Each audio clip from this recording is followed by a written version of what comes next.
Hi everyone, it's Ajanette and I'm here for part 2 of your classical conditioning, of your learning lecture. We left off talking about classical conditioning. So Pavlov is actually the person who is credited with discovering classical conditioning. He was actually a Russian physiologist, so he was not a psychologist, he was studying physiology. I'm going to go to a quick little YouTube video so you can, oh darn, hold on just a second. Okay, I'm back. So I had to locate in another link to the video. So here is Pavlov. Pavlov's aim was to discover what caused saliva to flow. He rerouted the salivary ducts to the outside of his dog's cheek so that he could collect and measure the spittle. Perhaps, he thought, the production of saliva might be the result of a fixed nervous reflex, like a knee jerk. 5 минут 42,5 секунды. After taking many measurements of spittle, he confirmed that the dogs drooled automatically when their tongues touched food. He called the response the salivation reflex. 4,5. Хорошая собачка. Я предлагаю поменять собаку. But his work started to run into trouble. As his dogs became familiar with the experimental routine, they started to fill their cheek tubes before Pavlov had a chance to stimulate their tongues. The dogs were learning to anticipate food. Pavlov tried a new technique. He erected screens so that the dogs couldn't see what was going on. Before passing meat through the hatch, he introduced a stimulus that was totally unrelated to feeding. A ticking metronome.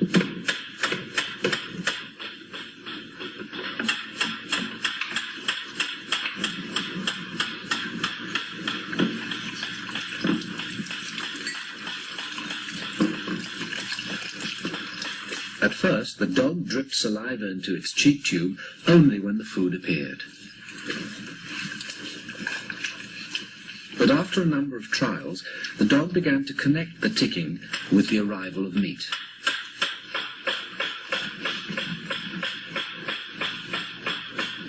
Soon, the sound alone made the dog drool. Eventually, the dog salivated as much to the ticking itself as it did originally to the presentation of food. Полная. Идите сюда. Что я говорил? He called this new response the conditioned reflex.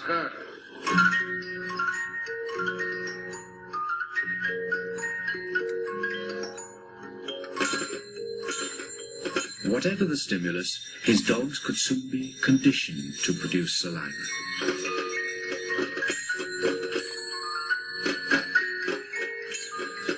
Pavlov believed that he had discovered how animals learned, even in the wild.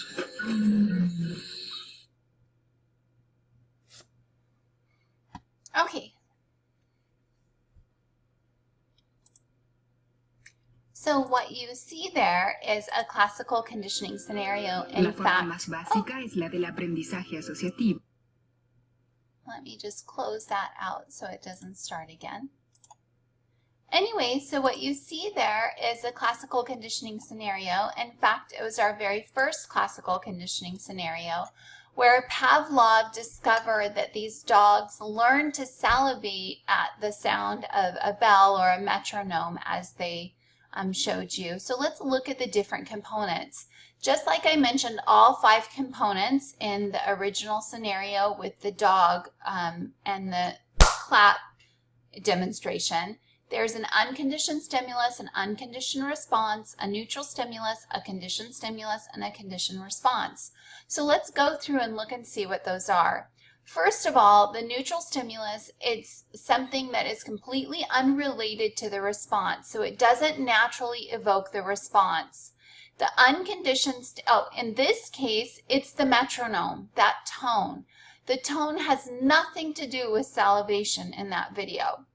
The unconditioned stimulus is a stimulus that naturally evokes the response. It's not learned, it's natural. And the unconditioned response is the natural effect of that causal stimulus. So it is a natural response to the natural stimulus. So in that scenario, what do you think was the unconditioned stimulus and the unconditioned response, the natural cause and the natural effect that naturally paired together? If you said the food and salivation, you were correct. Neither one of those things were learned. You do not have to learn to salivate to food. It's a natural response. Over time, we pair the neutral stimulus with the unconditioned stimulus repeatedly. So the conditioned stimulus is initially neutral. It's introduced by the experimenter. It's paired with the conditioned stimulus, or it's paired with the unconditioned stimulus again and again and again until it becomes a conditioned stimulus or a learned stimulus. The conditioned response is now the same exact response, but now it's in response to the conditioned stimulus rather than the unconditioned stimulus. So now they learn to respond the same way to the conditioned stimulus as they did to the unconditioned stimulus. So if our unconditioned stimulus and response was food and the salivation was our response, food stimulus, salivation response, our neutral stimulus was the metronome. Our metronome is paired with the food until eventually it can substitute for the food. And once the metronome alone elicits the conditioned response, then it becomes a conditioned stimulus. And the response is the same, the salivation. Okay, so let's extend this beyond just behavior and salivation. And let's look at how this can affect emotion. So John Watson is actually the king of behaviorism. Behaviorism is in fact learning theory. It's a theoretical perspective in psychology that says that 100% of who we are is based on nurturing or our environment, our experience. So it is built on the principles of learning theory. Watson is the psychologist attributed with establishing behaviorism, and he built it on the principles of Pavlovian theory or conditioning, classical conditioning theory. He said, if we can condition behaviors, then I want to see if we can also condition emotions. So he created this experiment on little Albert to see if he can condition emotional responses in Albert. So let's go to the little Albert video and see what we learned from that. But not everyone believes that biology is destiny. For many scientists, it's your experiences in life that count. Your upbringing, your education, your environment. Chief among these scientists is psychologist John Watson, who offers a theory that is the mirror opposite of eugenics. This was the heyday of hereditarians and geneticists who said that human beings were constrained by their genetic inheritance. And Watson was saying that this is baloney, that human beings were shaped solely by their environment.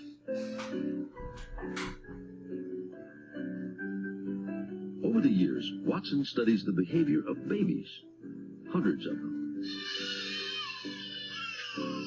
To Watson, we arrive in the world of blank slate, tabula rasa.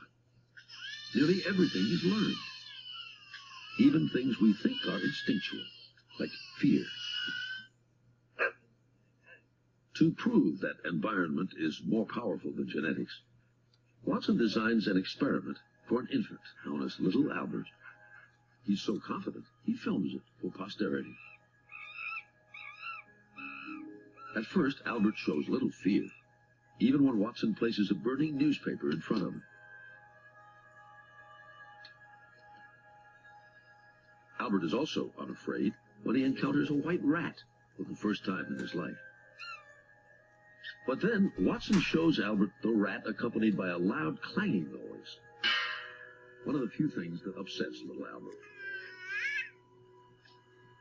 And he does it again.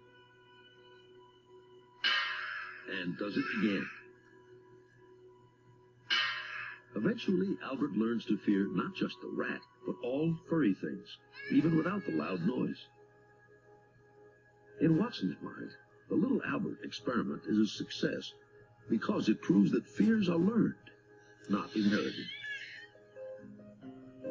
Watson calls his theory behaviorism and begins to popularize it. He urges parents to take active control of their children's upbringing by shaping their environment. So I'm going to stop there, and I'm going to come back to our PowerPoint. So Watson really was the king of behaviorism, and he actually talked about babies as kind of little balls of clay. He called them tabula rasa, or blank slate, as the video referenced. But then he also said, give me any baby and I'll make them into whatever I want to make them into. Those of us who are parents may have a viewpoint that it's not so simple. We wish it were. But either way, he was still able to demonstrate classical conditioning through little Albert's scenario. So all 5 of the components are there in little Albert's scenario, including an unconditioned stimulus, an unconditioned response, a neutral stimulus, a conditioned stimulus, and a conditioned response. So I'd like you to just take a moment and try to identify those components with little Albert. So what did you come up with? Hopefully you came up with the unconditioned stimulus, or the natural pairing between the unconditioned response, was the loud noise and the crying. Remember, the video said that clanging noise was the one thing little Albert was afraid of. The rat initially was completely neutral. He showed no fear response to the rat initially. In fact, he wasn't showing fear to anything really except for the loud noise. Then, over time, they paired the rat and the noise over and over and over again until eventually the little Albert learned to fear the rat just as much as he feared the noise, and the rat could substitute for the noise. So the rat itself elicited that fear response. That's when learning occurred, or conditioning was successful. When the rat by itself, without the noise, could elicit the same fear and crying as the noise itself. So let's practice some real-life examples. I want you to come up with the 5 components. Let me tell you a story, and then I'm going to stop the video, come back to the next video, and see if you got it right. So I have a friend who proposed to his wife in front of the Eiffel Tower. Now the Eiffel Tower is just a hunk of metal, nothing special, until it was associated with this proposal. And when he proposed, she was ecstatic. She was emotional and awe, and she loved this man, and he got down on one knee and proposed.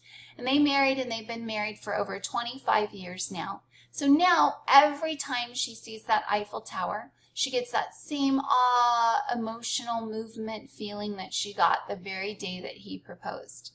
Another scenario happens in advertising on a daily basis. Marketing departments know more about classical conditioning than you and I know, and so they use it against you.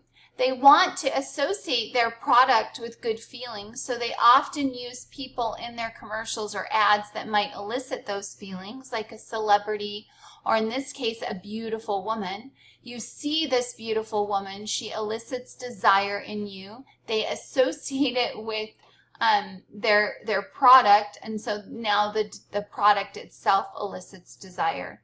So each one of these scenarios has those 5 components. I want you to take the time to write out the unconditioned stimulus, unconditioned response, neutral stimulus, conditioned stimulus, and conditioned response for each scenario. And then we'll come back and discuss your answers in the next video.